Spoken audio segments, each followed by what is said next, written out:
आज की हमारी कहानी में हम बात करेंगे कि अगर इंसान को उसकी जिंदगी में उसकी मर्जी के मुताबिक सब कुछ मिलने लग जाए तो ये किसी खतरे से कम नहीं होता, क्योंकि उसका लालच बहुत ज्यादा बढ़ने लग जाता है। अब जाहिर है कि कुछ पाने के लिए कुछ खोना भी तो पड़ता है। आज की फिल्म में एक लड़का जिसका नाम मैट और एक लड़की जिसका नाम केट होता है, उनकी कहानी है। ये एक नौजवान कपल है। वो एक छोटे से शहर में एक घर खरीदते हैं। मैट एक आर्टिस्ट है जबकि केट एक ट्रांसलेटर होती है। उन दोनों ने अपनी नौकरी छोड़ दी होती है क्योंकि वो दोनों कुछ नया शुरू करना चाहते हैं। उनके नए घर के आसपास कुछ भी नहीं होता, लेकिन वो घर बहुत बड़ा और शानदार होता है। घर को अंदर से देखने के दौरान मैट को एक बहुत ही अनोखा कमरा मिलता है और वो घर में सामान से कमरे की चाबी भी हासिल कर लेते हैं। जैसे ही वो उस कमरे को खोलने के लिए जाते हैं, घर की सारी लाइटें ब्लिंक करना शुरू कर देती हैं और उसके साथ ही लाइट्स बंद हो जाती हैं। अगले दिन वो इलेक्ट्रिशियन को बुलाते हैं और उसे बेसमेंट में ले जाते हैं। मैट तय खाने में जाकर हैरान रह जाता है कि तय खाना बिजली की तारों से भरा हुआ था। कोई भी कोना ऐसा नहीं था जहाँ तारें मौजूद न हो। तय खाने में बिल्कुल सेंटर में एक व्हील होता है, उसमें लाइट्स जल रही होती हैं, जबकि सारे घर की लाइट्स बंद होती हैं। इलेक्ट्रिशियन को ये सब कुछ अजीब लगता है और उनकी कोई भी मदद किए बगैर वहाँ से चला जाता है। वहाँ से जाते हुए वो मैट से कहता है कि तुमने ये घर खरीदा है जो काफी अरसे से खाली था। मैं बहुत हैरान हूँ। और मजीद बताता है कि आपसे पहले जो लोग इस घर में रहते थे उनका कत्ल हो गया था। ये सुनकर मैट बहुत डर जाता है और सोचने लग जाता है कि हम एक ऐसे घर में रह रहे हैं जहाँ किसी को कत्ल कर दिया गया था और जाहिर बात है ये उनके लिए भी खतरा था। वो ये बात केट से छुपाता है, लेकिन सोशल मीडिया पर उसकी वजह तलाश करने की कोशिश करता है। फिर उसे पता चलता है कि साल 1975 में एक लड़के ने उस घर में रहने वाले एक कपल को कत्ल कर दिया था,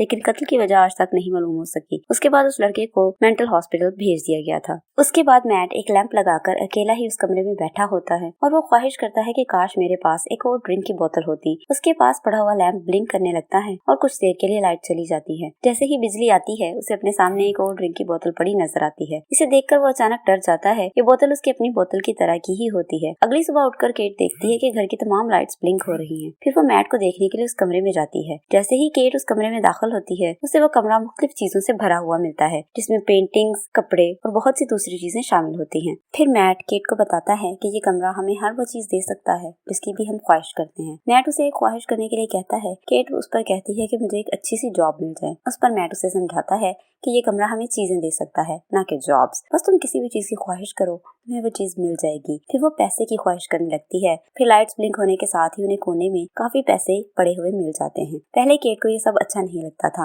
लेकिन मैट उसे समझाता है और फिर उसके बाद उन दोनों को इस बारे में बहुत क्रेज हो जाता है। मुख्तलिफ किस्म की ड्रिंक्स मंगवाते हैं, हीरे जवाहरात, महंगे कपड़े एंजॉय करते रहते हैं और ये बहुत दिनों तक जारी रहता है। वो पैसों से एक दीवार बना लेते हैं। उन्होंने इस कमरे से बहुत सी चीजें ले ली होती हैं। वो बहुत खुश होते हैं और बहुत मजे उड़ा रहे होते हैं, लेकिन वक्त के साथ साथ केट इस घर में अफसुर्दा रहने लगती है। मैट उससे फैमिली प्लानिंग के बारे में बात करता है, लेकिन केट उसकी बात नहीं सुनती क्योंकि वो पहले ही अपने 2 बच्चों को खो चुकी होती है। वो दोनों उस पर बहस करते हैं। मैट बाहर सैर करने के लिए चला जाता है और केट डिप्रेशन में घर पर ही बैठी रहती है। उसके जहन में ख्याल आता है और वो उस कमरे में जाकर एक बच्चे की ख्वाहिश कर देती है। उसके बदले में उसे एक बच्चा मिल जाता है। जैसे ही मैट अपने घर आता है, वो रोता हुआ बच्चा देखकर हैरान रह जाता है। वो केट पर चीखते हुए कहता है कि हमें सिर्फ चीजों की ख्वाहिश करनी चाहिए थी, ना कि किसी बच्चे की। ये तुमने क्या किया और इसका अंजाम क्या हो सकता है। वो हद से ज्यादा जज्बाती हो जाता है। वो बच्चे को वापस नहीं कर सकता। मैट इंटरनेट पर उस घर में होने वाले कत्ल के आर्टिकल तलाश करता है। फिर वो जानता है कि कातिल का नाम जॉन डो था और उसने उस कमरे के कहने पर ही उन्हें कत्ल कर दिया था। और वो उस कातिल से मिलने के लिए मेंटल हॉस्पिटल में जाता है। जब मैट वहाँ जाता है तो जॉन डो को पता चलता है कि दोनों उस घर में रह रहे हैं। इस पर वो कहता है जितनी जल्दी मुमकिन हो तुम लोग उस घर को छोड़कर चले जाओ। अपने घर वापस जाते हुए अपनी गाड़ी में पेट्रोल डलवाता है। जेब चेक करते वक्त उसे मिट्टी के सिवा कुछ नहीं मिलता, मतलब जेब में पैसे नहीं होते। यहाँ उस कमरे के बारे में एक बड़ा राज पता चलता है कि उस कमरे से मांगी हुई चीजें अगर घर से बाहर चली जाएंगी तो वो खाक बन जाएंगी। वहाँ से जल्दी में घर आता है और घर आकर ये पता करने की कोशिश करता है कि आखिर ऐसा क्यों हो रहा है, आखिर उसके पीछे क्या वजह है। लेकिन उसे बिजली की तारों के अलावा कुछ नहीं मिलता। ये बिजली की तारें सिर्फ बेसमेंट में ही नहीं बल्कि पूरे घर में मौजूद होती हैं। वो बच्चा बहुत ज्यादा रो रहा होता है तो केट उसे घर से बाहर ले जाने लगती है। मैट उसे मना कर देता है कि उसे बाहर ना ले जाए, लेकिन वो हकीकत नहीं बताता। उसके मना करने के बावजूद केट उसे लेकर घर से बाहर चली जाती है। जैसे ही वो बाहर जाती है, बच्चा जोरों से रोने लगता है। उसकी रंगत बदल जाती है। कुछ देर बाद बच्चे के रोने की आवाज बंद हो जाती है, लेकिन केट जोर जोर से चीखने लग जाती है और वो मैट को बुलाती है। मैट उन दोनों को अंदर ले आता है। फिर वो अजीब मंजर देखते हैं कि उनका छोटा सा बच्चा अब छोटा नहीं रहा, बल्कि वो 7-8 साल का बच्चा बन चुका है। फिर हम जानते हैं कि इस कमरे में दी गई जिंदा चीजें घर से बाहर जाकर उम्र में बढ़ती रहेंगी। उम्र बढ़ने की वजह से वो बड़ा हो जाएगा और मर जाएगा। तो यही वजह है कि उन्हें इस बच्चे को अंदर रखना पड़ता है। केट ये जानकर बहुत हैरान हो जाती है, लेकिन उस वक्त तक उसने उस बच्चे को अपना लिया होता है और वो उसे खोना नहीं चाहती। इस सब के बाद उन दोनों मियाँ बीवी में कुछ मसाइल रहने लगते हैं, यहाँ तक कि वो मुख्तलिफ कमरों में रहने लगते हैं। केट का बेटा शेन उसके लिए सब कुछ बन जाता है। मैट अपने कमरे में स्याह और सफेद रंग पेंट करता है। शेन जिंदगी और रहन सहन में दूसरे बच्चों की ही तरह नॉर्मल होता है, लेकिन उसे बाहर जाने की इजाजत नहीं होती। शेन को लेकर दोनों मियाँ बीवी में बहुत क्लैश रहता है। एक दिन शेन उनके झगड़े की वजह से सारी रात जागता रहता है और पूरे घर में घूमता रहता है। घर में घूमते हुए वो बेसमेंट में बिजली की तारों और व्हील के करीब पहुंच जाता है। आहिस्ता आहिस्ता उसके सामने सब कुछ जाहिर होने लगता है और वो उस कमरे में भी चला जाता है। उससे पता चल जाता है कि वो इस दुनिया में कैसे आया है और उसके पास क्या पावर्स हैं। फिर अगले दिन शेन उस कमरे को बहुत बड़े बाग में बदल देता है और अपनी इमेजिनेशन के जरिए उसमें बहुत सारे दरख्त लगाने लगता है। वहाँ बर्फ भी होती है और उसके साथ एक स्नोमैन बनाता है। केट उस बच्चे के साथ बहुत खुश होती है क्योंकि वो उसे अपना बच्चा समझते हुए उसकी परवरिश करती रहती है। लेकिन मैट ये सोचकर परेशान हो जाता है कि इस बच्चे के पास बहुत ज्यादा पावर्स हैं और ये बच्चा अपनी उन ताकतों का इस्तेमाल करते हुए कुछ भी कर सकता है। और यही नहीं बल्कि वो बच्चा उनके लिए किसी खतरे से कम नहीं। इसी दौरान मैट को मेंटल हॉस्पिटल से